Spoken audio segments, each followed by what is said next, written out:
Everybody's got rookie drafts coming up. Maybe you're already in some, but we know you have more coming. So we are talking about moves to make before you draft.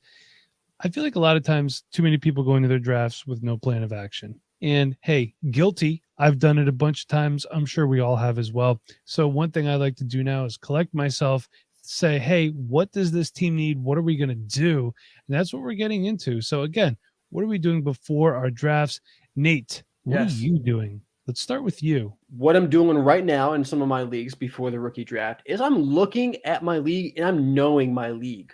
That is one of the most important things that you can do before you get into your rookie draft. And the most important thing to do specifically before, not during the draft, because knowing your league gives you such an advantage going in.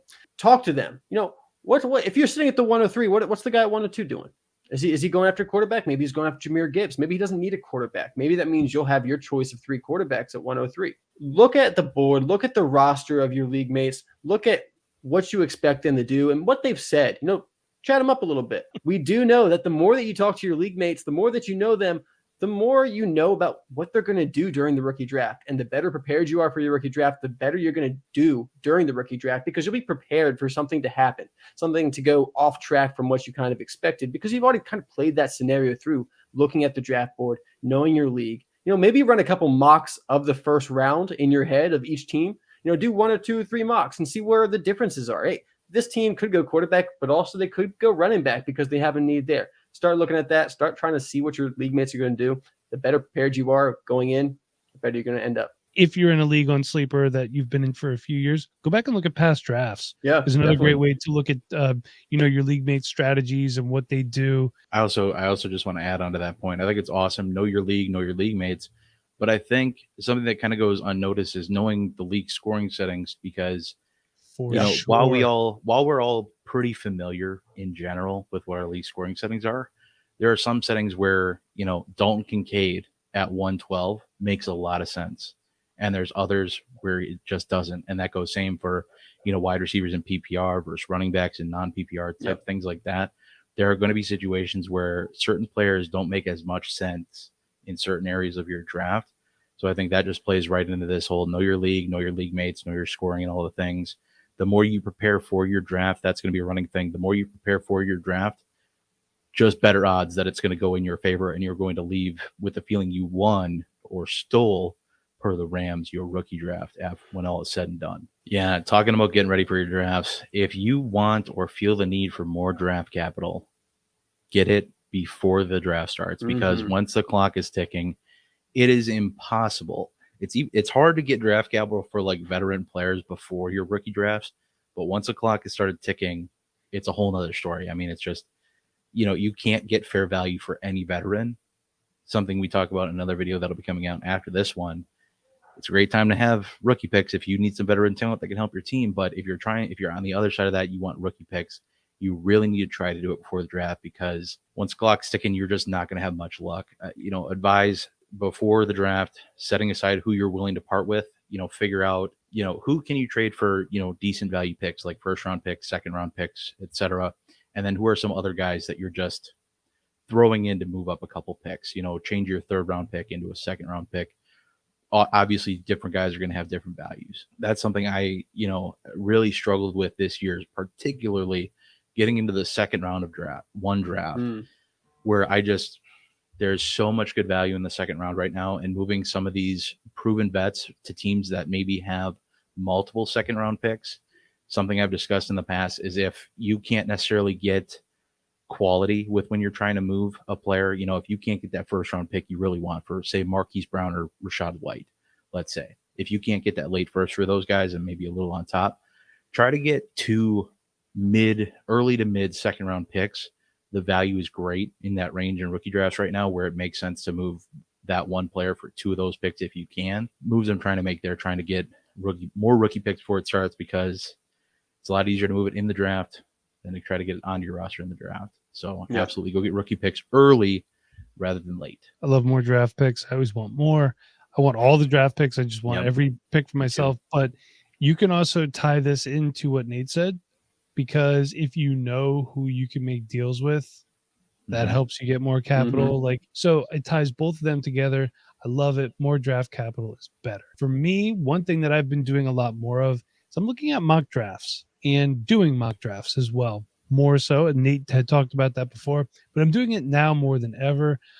Sometimes I will just do a mock draft by myself. But the reason why is, do I have what it takes to get my guys? Looking at where these players fall, and if I have what it takes, I'm going to draft them. If not, what do I have to do now? And this ties into getting draft capital, knowing your league mates. What do I have to do to tie it all together and move around the draft board? And the best move you can make before your rookie draft is to get yourself a copy of the first ever Dynasty Rewind Rookie Draft Guide. In this guide, you will gain access to our film grades, player insights, and Dynasty Outlooks for every player we believe will be fantasy relevant this year and beyond. Additionally, you will get access to several written pieces, such as things you need to know before your draft trends and strategies. That was written by Bob, if I'm correct. Yep. Rookie sleepers, rookies to draft at your own risk, our guys, and a 2024 rookie preview. You receive over 70 pages of beautiful content sent right to your phone or computer. So check it out today at payhip.com/Dynasty Rewind. So Nate, you are up next with your next thing that you're doing. I will have to give Bob a little bit of credit because he did have some inspiration for this talking point. Before you go into a draft, you should create a short list of your guys. Know who you want to draft. Who do you want to draft? Make sure you have that list together. There's other players that you might feel comfortable picking up at value. There's other players you might avoid, but have a list together of the players you want to draft. Even if it's just, your queue. Just set your queue before the draft. Hey, these are the guys I want to lead my draft with. And then that way, when the draft is happening pick by pick, you can look at the board, how the board is falling, and look at your queue and start to strategize how you can make sure you can get those guys. Do you need to move around the board? You can start wondering to yourself if you need to move around in the second round by the mid-first, depending on if you're seeing a lot of wide receivers go off the board, if you're seeing a lot of running backs go off the board. How is your team? How is your league drafting? Looking at that, and then looking at that short list of players and trying to figure out what you need to do to make sure you get those, because we all know at the end of the day, we love playing Dynasty. We love winning championships. But if you are playing Dynasty Fantasy Football as an investment, you probably could do better with a lot of your time. We are here to have fun as well, and we want to get our guys. We want to get the guys that we root for, and it is important to leave your draft with value picks, but also a couple of your guys that you want to root for, that you want to have on your team. And making sure that you have that list together before you get in the draft is one of the best ways to make sure you get those guys. So Nate, you put that together beautifully, very well embodied. What I credit so much of my rookie draft success with is having this short list and having then a focus of how to get to these players at the best value possible. And, if I have to reach a couple picks, fine. It is what it is. But I'd much rather find a way to get these guys at value. I'm not putting them in my queue and drafting Kendre Miller 106 in a super flex league, or anything crazy like that. I have him as my next best available per the value that I've, put together, and I'm going to find a way to get to him by the best value, as opposed to, sitting on the draft board wherever my pick ends up to fall. And, I'm not going to settle on drafting a player who might be best player available, who I just don't believe in, or I don't like the talent of, or I can't see the upside, or whatever the case is. I credit so much of my success to this exact strategy, this making your short list, where to get them, how to get to them then. Because if you have draft capital, it's a heck of a lot easier to navigate to these players than if you don't. So wrap in the first point with getting the draft capital you need. Wrap up the point about, Mike mocking, where then he's trying to, figuring out where he needs to be to get to his guys. And then you have this list already put together. You know exactly where to go. This is, for me, my favorite point on this list. And I'm annoyed that I didn't put it down first, because that's something I've harped on all draft season, is making that short list. So well done. Beautifully embodied point, Nate. Thank you. Thank you. Bob, let's roll it right into what your next talking point is. Yeah, so if you've done a good job of adding a ton of draft capital along the way, is now you need to be prepared to consolidate draft capital and your roster as needed, because otherwise, Nate, something you've touched on a lot is you don't want to have to cut players you just drafted, or you don't want to have to cut players because you have good players on your roster that shouldn't be out on waivers. There's obviously going to be players that are just waiver wire fodder that we were just stashing through the offseason that, now the draft is come and gone. Like Jalen Naylor is a great example of a guy that was just being stashed, but now can be tossed to the wind because he's been well replaced.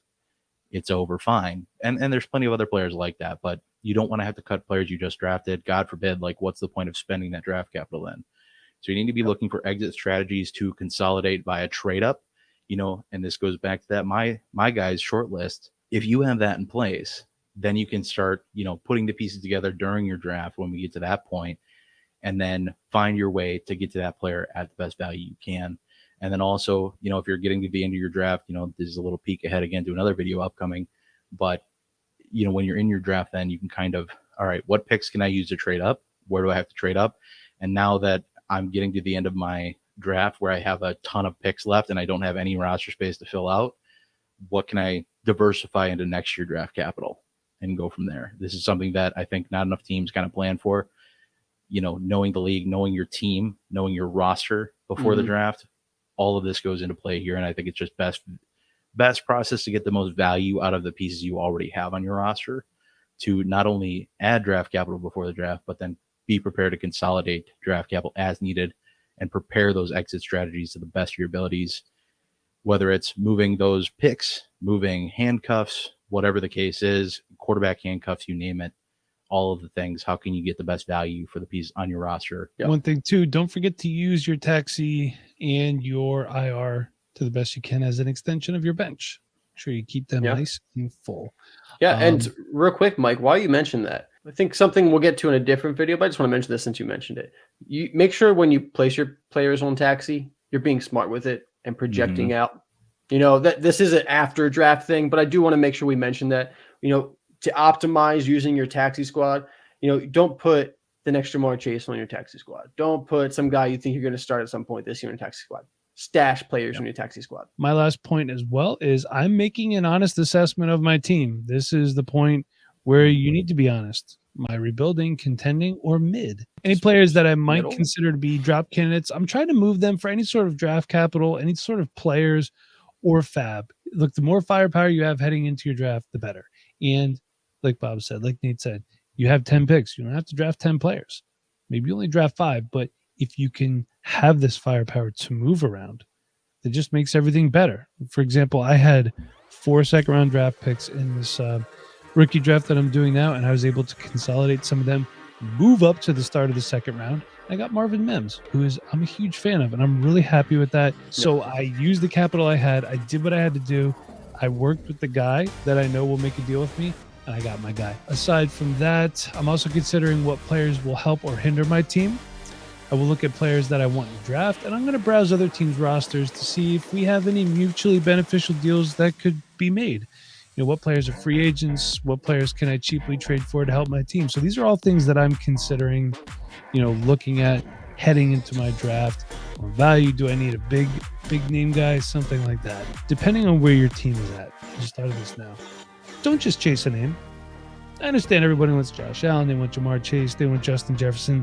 There are going to be times where plays like that do not help your team. If you have Justin Jefferson and 10 Dwayne McBrides, you're not going anywhere.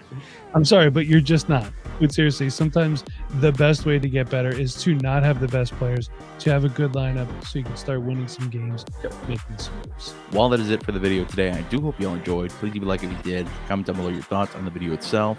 And in case you missed the exciting news, we have our very own 2023 Dynasty Rewind Rookie Draft Guide available.